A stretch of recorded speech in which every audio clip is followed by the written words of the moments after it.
Welcome to Present Poetry. I'm your host, Erin Crittenden, and all poems within this podcast are either public domain or used with permission from the author or the author's estate. It's a fun time for poetry lovers of all ages, so sit back, relax, and get ready to hear some poems of the past and the present. This week's featured poet is Tamiko Dooley.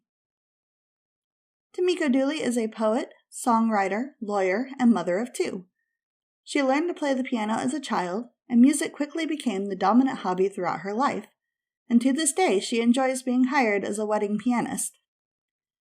She also read Latin and French at New College, Oxford, and was the winner of the BBC Radio 3 Carol competition in 2021. Since lockdown, she started writing poetry, and has been published in a variety of online journals. She also has a few standalone poetry pamphlets due to be released in 2022-2023 with Alien Buddha Press, Broken Sleep Books, and Cephalo Press. To learn more about this author and her works, check out her Twitter page, which I will link in the show notes. As a side note, Tamiko's poetry often explores her Japanese heritage, and as such will contain some Japanese words, so I apologize in advance if I accidentally butcher the pronunciation during the readings.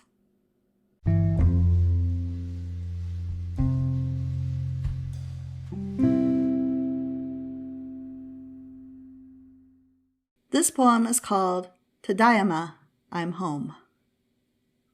On the way to your house in Nakano, I heard the slurp of salarymen as they sat at ramen bars, backs hunched over their bowls like blackbirds in a line. Dim lanterns from each izakaya guided the way to yours. They swayed in the breeze of September, as if the heat of summer had been a dream. I knew that I was coming home. My key turned in the lock, and I saw you turn and smile.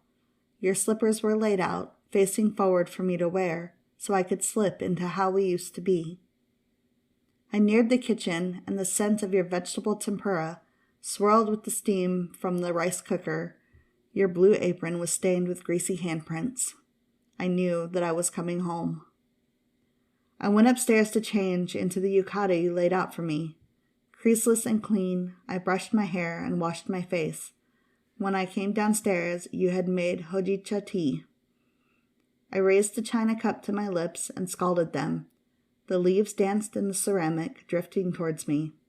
And when your hand touched my cheek and you whispered, "Okaeri nasai," my face was awash with tears. I knew that I was coming home.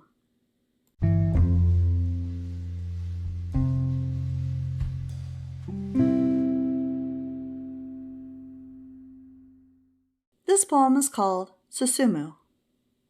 The sun beat down on Tokyo intensely, 45 in the shade. The matsu tree stretched out across Susumu's back garden, providing relief from the scorching heat.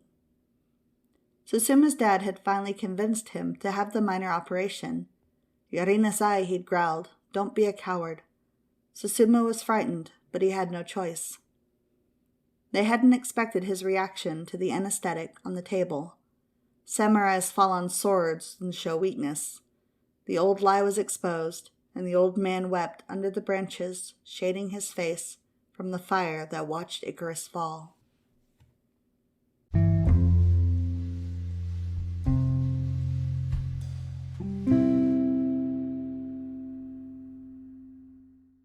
This poem is called Signs. We came for the soba noodles, but they stick to the bottom of the bowl. The spider crabs crawl peacefully over Mabaro Beach, unaware of the storm that's rising over the ocean. When we board the boat, I wave to a whale. I'd read that they respond to signals. Sure enough, it comes up starboard, splashing and spraying us from its blowhole. I'd said that I asked the whale to join us. You don't respond.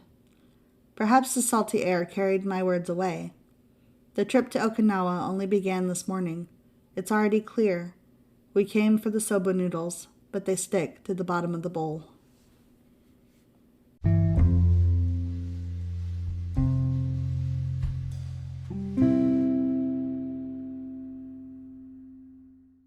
This poem is called Yurushi, or Forgiveness. Last night I dreamt of you. You were turned away as we spoke. I couldn't see your face. You were kneeling on the floor, facing the Fusuma door as it slid shut, closing on all my mistakes. I heard your voice, as rough as the scales of a salmon you'd grab with yellow rubber gloves as she swam upstream. I felt the brush of your shoulder as I reached for you to explain, but you didn't move. I tasted the bitter dregs of hojicha tea left to brew all evening, and when my forehead touched the tatami floor in apology, you were turned away. I couldn't see your face.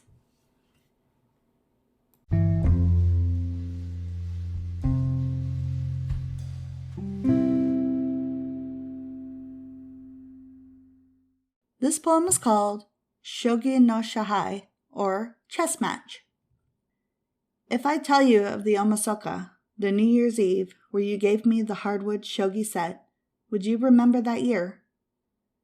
Each piece was hand-carved with delicate kanji, the underside of the grid board, green velvet, no slips.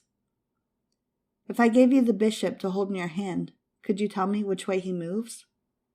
It was a stormy night at our house in Higashi Nakano. My parents and I were up late listening to the radio, slurping our soba noodles as old enka songs played quietly. The doorbell rang unexpectedly, clashing shrilly with the minor key. You burst into our hallway, throwing off your shoes. You ran to me and swept me up in your arms. I inhaled the smoky undertones of your aftershave and your shampoo, a heady mixture.